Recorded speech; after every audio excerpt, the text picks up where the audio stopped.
Introducing the new party. We live stream Monday through Thursday 8 p.m. Eastern Standard Time.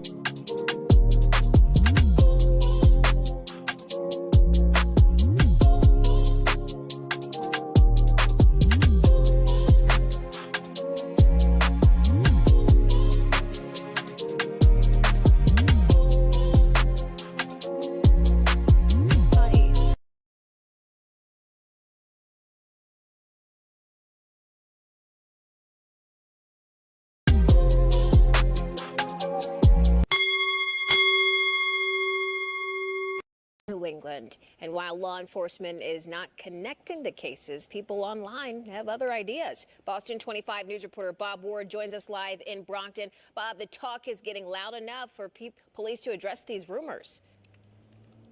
Rachel, you know, more and more people online are paying attention to this. They are concerned that some or all of these cases might be connected and that a serial killer might be striking in New England. In some corners of social media, like Facebook, the idea that a serial killer could be on the prowl in New England is getting more popular. This Facebook group, New England SK, has nearly 9,000 members. And in other forums, people are posting their concern that some or all of the bodies recently found in New England might be connected to each other. Since the beginning of March, 7 bodies have turned up in Connecticut, Rhode Island, and Massachusetts. Some of the bodies are unidentified remains. The bodies discovered in Groton and Killingly, Connecticut, are close to a Rhode Island case. So far, law enforcement is not connecting the cases. However, the talk online has grown so loud that recently Groton, Connecticut police issued a statement that said in part, regarding references circulating on social media about incidents in the state of Rhode Island, we currently have no information connecting those events to any of the incidents in Groton. Here in Massachusetts, the discovery of a human skull in Plymouth and another set of remains in Framingham is also being looked at. In the late 1980s, a serial killer struck the New Bedford area. 9 women murdered, 2 missing.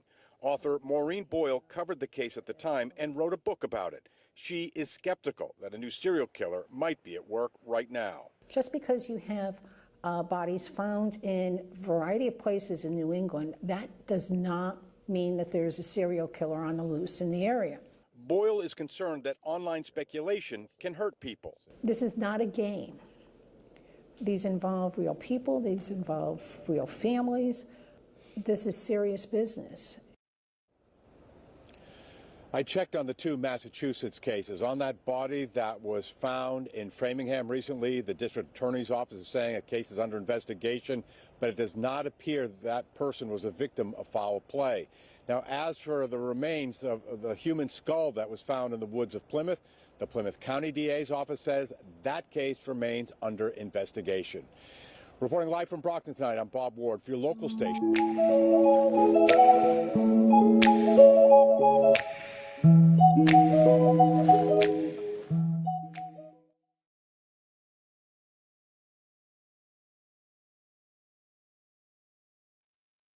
Welcome, welcome, welcome. Good afternoon, everybody. Today is April 22nd, 2025. You're sitting here with your girl, Nora Christine from The New Party, host of The New Party. And today we are going to be talking about, is there a serial killer, y'all, on the loose in New England? Okay. So this is the tea, y'all. This is the tea. It's giving me serial killer Gigolo Beach vibes. Documentary just came out. Gone Girl came out on Netflix in the past month. I watched it. You guys should check it out. It's a pretty good documentary.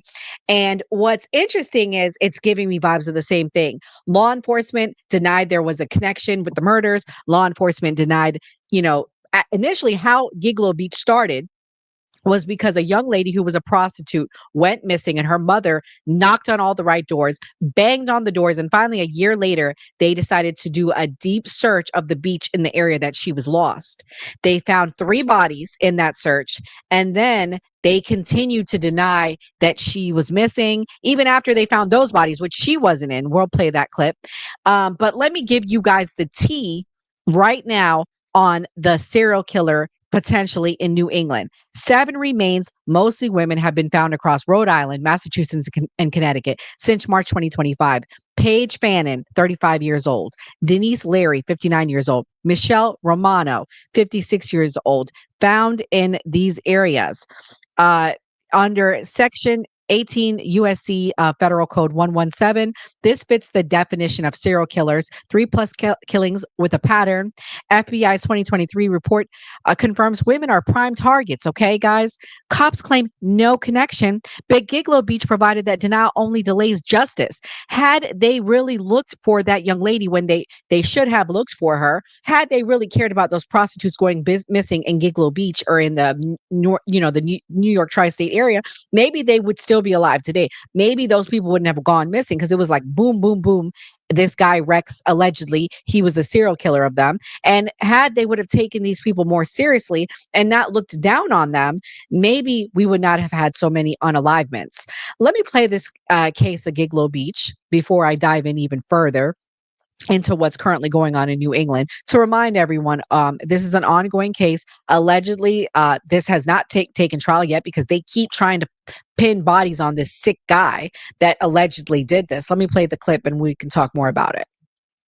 Killer Rex Heuermann wearing a tie and cuffs as he's escorted into court by police officers. The alleged Gilgo Beach serial killer seen conferring with his attorney as they fight to disqualify DNA evidence that police say links him to 7 murders of sex workers on Long Island. True Crime News first revealed these stunning photos provided by Heuermann's estranged wife, Asa Ellerup. After investigators arrived at the family home looking for evidence, they found a makeshift secret bunker holding 279 guns in the basement. Heuermann has reached a divorce settlement with Ellerup, who remained in Rex's so-called House of Horrors after his arrest. Police on Long Island are searching for a serial killer. We had somebody who's targeting sex workers. Basically with impunity, right under everyone's nose. Now, a new Netflix docuseries, Gone Girls, the Long Island serial killer, is laying out the key moments that led investigators to Rex. 911 system. These people are trying to kill me. Do you need the police? No, you don't. The horror exposed over a decade ago with a 911 call from Shannon Gilbert. We still don't know what happened to Shannon Gilbert. And it was her disappearance and her 911 call that really bust this case wide open. The frantic call on a dark night from Gilgo Beach led to a search by authorities of the area. Shannon wasn't found, but investigators made a gruesome discovery. We found 3 sets of human remains in one day. It's unbelievable. A 5th person, 6, 7, 8, 9, 10. None of them Shannon Gilbert. The hunt was on for a serial killer. Executive producer Liz Garbus telling the story through a number of victims' family members. You look at one of the victim's sisters, Amanda. She ended up dropping out of high school because of the stress of that. The police were using her as bait to try to find him. I mean, the enormous toll this took on these women. They are also survivors. What if it was someone that you love? How would you feel if nobody came looking for you? These were not the guys you wanted in charge of a case where a lot of young women who had worked in the sex industry had gone missing. These women are disposable. That attitude, I think, permeated the culture in the department. But perhaps the most important moment in the initial manhunt. I told the cops weeks before she went missing. There was this giant who had come to the house. Police conversations with the man who says he witnessed Heuermann threatening his roommate Amber Costello. Her remains were later found on Gilgo Beach. There were actually eyewitness accounts when Amber Costello had a date with somebody who seemed off, scary, and violent. One of her roommates reported that this was a guy who drove a green Chevy Avalanche and who was really, really large and ogre-like. With that information, in 6 weeks, the cops were able to find a guy and then ultimately follow him and get some discarded DNA. Rex, a Manhattan architect, married, father of 2, was eventually arrested and charged for 7 murders. All of the killings took place when his family was out of town. Police say he hid a methodical blueprint of his murder plans in his basement, and investigators believe more victims could be tied to the alleged serial killer in the months to come. There are gaps of over 7 years, 10 years in the dates of when the charged victims went missing. Do people just take time off? Not in the history of serial killers as we know it. So, guys, he had a family. He was a family man. He married a woman from, I think she was from Europe or somewhere. I don't know specifically where, but he had a European wife. He owned his own architecture firm, and he worked in Manhattan, New York. So what he would do is he would pick up these girls in Manhattan, drive them there. And he would do this while his wife was out of town. She would go to Europe for months on end for summer vacation with the kids. So all the murders pretty much happened around summertime when she was gone with the kids. And yeah, that's what he would do. I mean, guys, these are your neighbors. These are people that live next door to you. These are everyday Americans, unfortunately, that are committing these serial killings. And what we know now about the 6 bodies that were found, let's talk about that. So going back to current March 2025, you know, I'm going to share this screen with y'all. I want y'all to, see these women because, I don't know if these women were prostitutes, but I have a strong feeling, unfortunately, they must have some insidious background why they don't care about, finding out who did this. Oh, well, they're just prostitutes, or oh, they're just drug dealers, or whatever.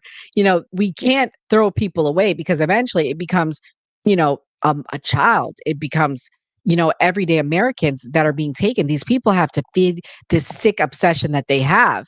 And, these are human beings nonetheless. They're somebody's sister, somebody's daughter, somebody's mother. But residents across several New England towns are expressing concerns as 6 bodies have been recovered in a little over a month. The remains were found in 4 towns in Connecticut, 1 town in Massachusetts, 1 town in Rhode Island, all within a couple of hours of each other and on the Atlantic coast. As, people are saying around social media that it was that it could be a serial killer. Let's talk about the first body found March 6th in Norwich, Connecticut. The body of Paige Fannin was discovered, 35 years old. Norwich police scuba dive team and fire rescue around local outlets. Norwalk police were assisting authorities in nearby Wilton, Connecticut, searching for a missing person. They said that they found her. She's a resident of West Lip on Long Island. Oh, another Long Island connection. As she was seen in their jurisdiction on March 5th, a day after she was reported missing in New York. Authorities located clothing and personal items left on the bank of the Norwalk River. A GoFundMe has been set up to assist her family. This is the young lady I'm assuming right here. This must be her. She went missing. And again, a lot of these times, and I'm not saying she's a prostitute, but from what I gathered from the documentary, a lot of these times, these young women, what they'll do is they go on the websites, on the backdoor pages and things like that. They find these men and they go and they meet these men. The men promise them exuberant amount of money that they can't deny. I'll pay you $3,500 for a night with me. I'll pay you $2,500 for a night. And, that's like 10, 15 dates for these women. So they can't pass up this money. And that's how they suck them in. March 19th, Groton, Connecticut, unnamed female, 40 to 60 years old. Authorities recovered a body inside a suitcase near a cemetery in Groton. So they stuffed her in a suitcase. State police told the outlets they do not believe there's any information suggesting a connection to the other remains. Groton's police chief echoed the statement, urging people to not rush to judgment. Groton is 80 miles east of Norwalk. Next body, March 6th, Plymouth, Massachusetts. Unnamed, no information on gender or age. This was found in Plymouth, Mass, about 108 miles east of Groton, 178 miles east of Norwalk. The hunter initially thought the remains belonged to an animal before realizing the bone was not consistent with the shape of animal bones. Officers responding to his report determined the bone was the top half of a human skull with its jaw and nasal area missing. Authorities did not release any information identifying such as age and gender. Next one, March 20th. This time we know who this female is. Denise Larry, female, 59 years old, found in a wooded area near a home.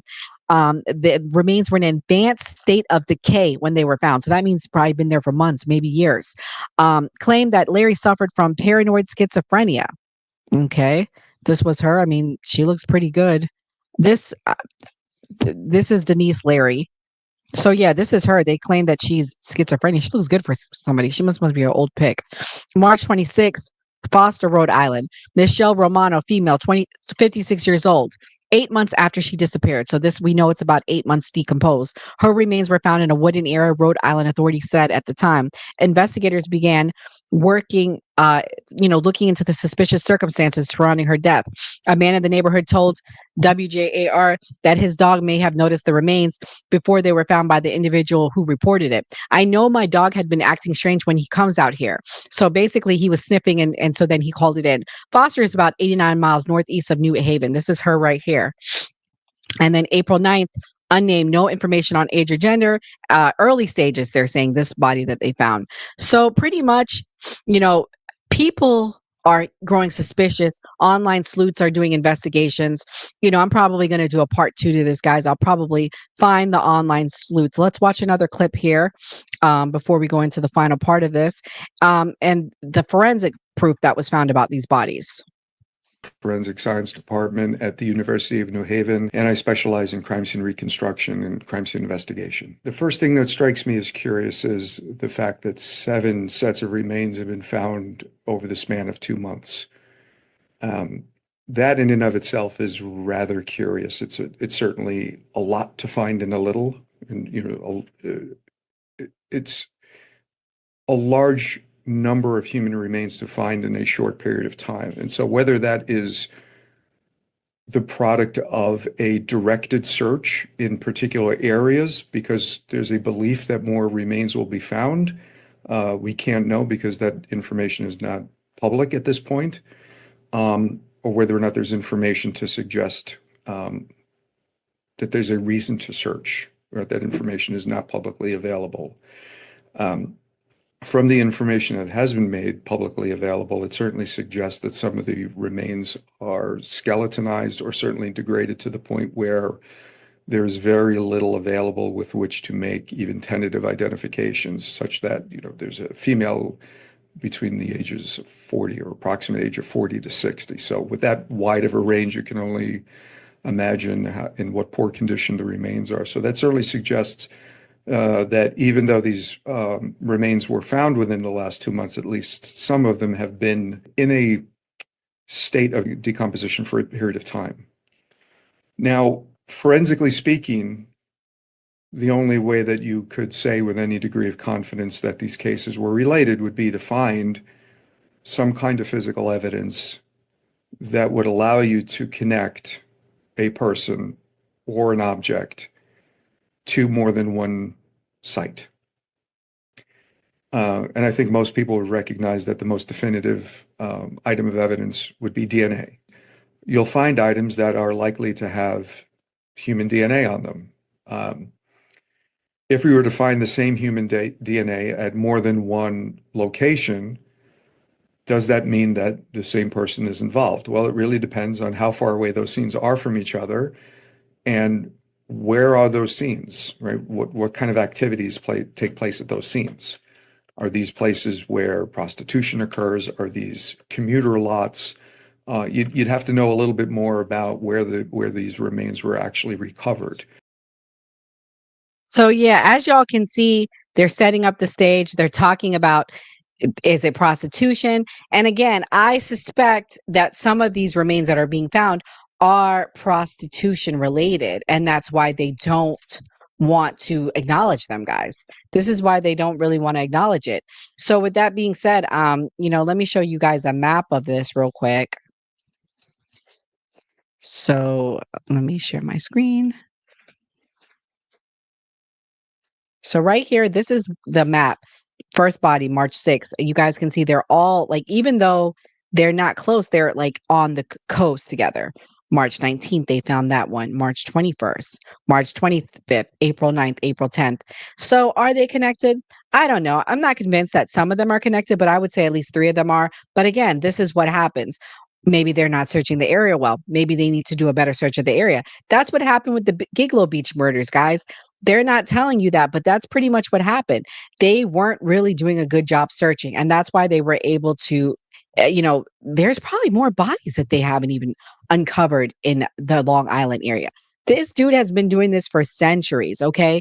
And he got so good at it. He almost didn't get caught. And the other thing about that guy is he was a former park ranger, so he knew the areas well. That's another part about this that I got to tell you guys about. Undetected, wealthy guy, upper middle class guy, was very easy not to get detected. And this is how it is. It's anyone that could be living around you guys. The other thing about this area that I want to tell you guys about that was a little known fact. I don't know if you guys heard about the Boston Strangler, but this was the same area. And also, one of the murders finally are getting solved due to DNA evidence. Let's watch this clip. 11 unmarried women in and around Boston were strangled to death. The crimes of the so-called Boston Strangler terrorized the area and captivated the nation. Well, they went unsolved until one man confessed, but his words have always been suspect until now. Terrell Brown is in Boston with the break in this case. Terrell, good morning. Nora, good morning. 19-year-old Mary Sullivan had just moved into the apartment building behind me just days before she was murdered. She's long been considered the Boston Strangler's last victim, and there was also DNA evidence found here, and that evidence may solve her murder 5 decades later. Between June 1962 and January 1964, 11 women ranging in age from 19 to 85 were found brutally murdered in their homes, many of them sexually assaulted. Later that year, 33-year-old Albert DeSalvo, already in prison for robbery and sexual assault, confessed to the murders. Famed criminal attorney F. Lee Bailey represented DeSalvo. He wasn't polished or well-educated. He wasn't bright, but he was street smart. There was no physical evidence linking DeSalvo to the killings besides that confession, and he recanted it just before being stabbed to death by another inmate in 1973. But for many, DeSalvo was guilty.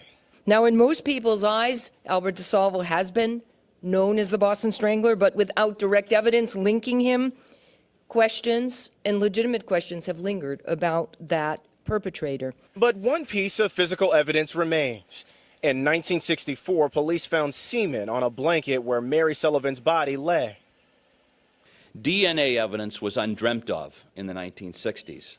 But even then, investigators believed that the killer had left biological evidence at the crime scene. That foresight led investigators to preserve the blanket.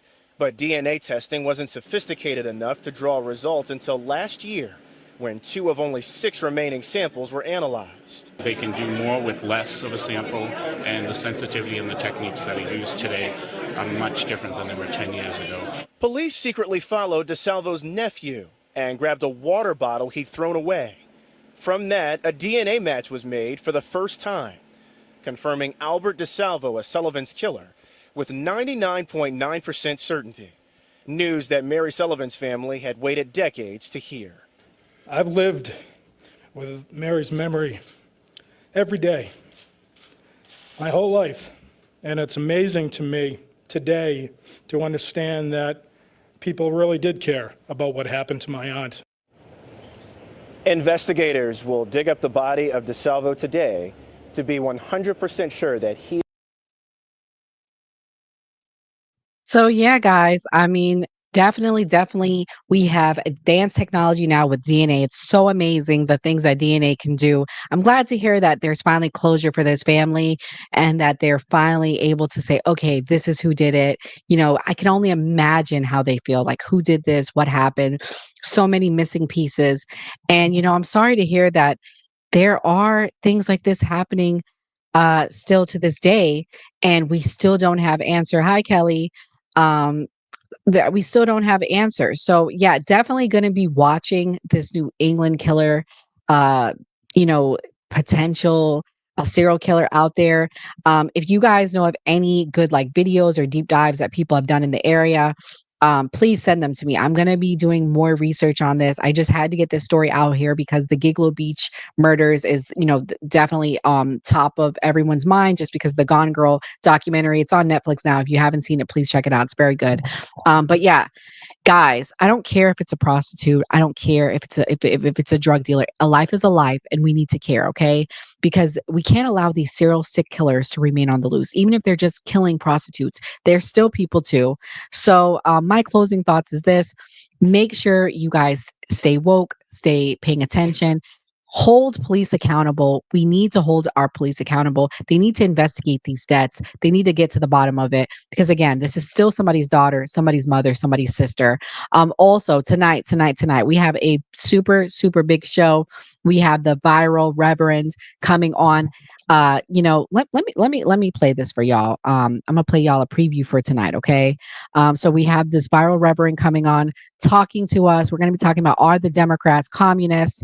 I'm going to share my screen with you so we can watch the preview for tonight's show. Introducing the new party. Metcalf's funeral was, I believe, yesterday, and I just want to send an apology to his family members on the behalf of the Black community, on the behalf of our racism, our ignorance, the fact that we're justifying the murder of your son in the name of race. He's a human being. He was a good kid. He was a kid that did deserve to have his life snuffed out by some thug. And I say he's a thug because when you kill anybody, you're a thug, right? Any type of murder makes you this thuggish behavior. And so he deserves, and it's sad that they don't offer the death penalty and that they don't offer a life. He won't be getting life in prison, they're saying, because of his age, which is sad because he deserves both. Because this boy will never see the light of day. So I refuse to submit to racism. I'm not a racist person. I love white people just as much as I love Black people. I'm a preacher. I'm a righteous preacher. So I don't see color because God won't allow me to. So I just apologize to the family that has to bear this on behalf of a community that accepts and loves violence. Everybody, welcome to the new party. We have an exclusive show this Tuesday night. We have Reverend Jordan Wells, the viral Reverend, coming back to hang out with us Tuesday night at 8 p.m. Eastern Standard Time. We will be talking about the future of the Democratic Party. We also have another special guest on the left wing, James. We are so looking forward to having him while we debate what is the future of the Democratic Party. Are they becoming more and more like communists? And we'll break down that comparison. So check us out this Tuesday night at 8 p.m. Eastern Standard Time. So what I'm going to say is, those that are using those verses, make sure you have the total context, because if you're a preacher, the Catholic Church don't think you should be getting married. And that means every preacher, because Paul, they were all not married. Paul, so all the preachers need to leave their wives, because it's not God's will based on that verse. Okay, so as many of you all know, I am in Orlando, Florida. And as you guys watch me on my channel or Revolutionary Blackout Network, I made that abundantly clear that I'm here in Orlando, Florida. But there is a issue that just happened here in Orlando. Well, not Orlando. It was more of Altamont Springs, which is a little bit further north in Orange County, right above the city of Orlando, where some neo-Nazis actually came in, expressing and marching, and here just Jews will not replace us! Jews will not replace us! So yeah, guys, that is going to be tonight. So come back hour, wherever you're watching, YouTube, X, Facebook, wherever, 8 p.m. Eastern Standard Time. Check us out. I'm telling you, you don't want to miss this show. It's going to be a great conversation. We're going to talk about the Pope's Pass, and we're going to talk about the Signal Chat. We're going to ask the Reverend some questions about that video, that viral video that he had that came out. Reverend, we got some questions for you. We want to know why you feel the way you do. And, that's okay. You're entitled to it, but we're going to ask him some questions tonight on it. So I'm definitely looking forward to it. So wherever you're watching, please hit the like, the share, the subscribe button. Like, share, the subscribe, the stream today. I appreciate all of you guys' support. Another exclusive thing that's coming soon is we do have a documentary coming called The Truth About Palestine. I'll save that preview for tonight so you guys can see the preview for that tonight. But we really appreciate everyone's support. All I'm asking, wherever you're watching, if you're not already subscribing to us, hit the subscription. If you're subscribing on YouTube, hit the notification bell so you can know when we go live. We also have an interview coming with a politician Thursday night. He's running here in Florida, so we will be talking to him. So we got some big things coming for y'all. Come back tonight, 8 p.m. Eastern Standard Time. And like we always say on the New Party, always vote. God bless. Have a nice day, everyone. And Introducing the new party. We live stream Monday through Thursday, 8 p.m. Eastern Standard Time.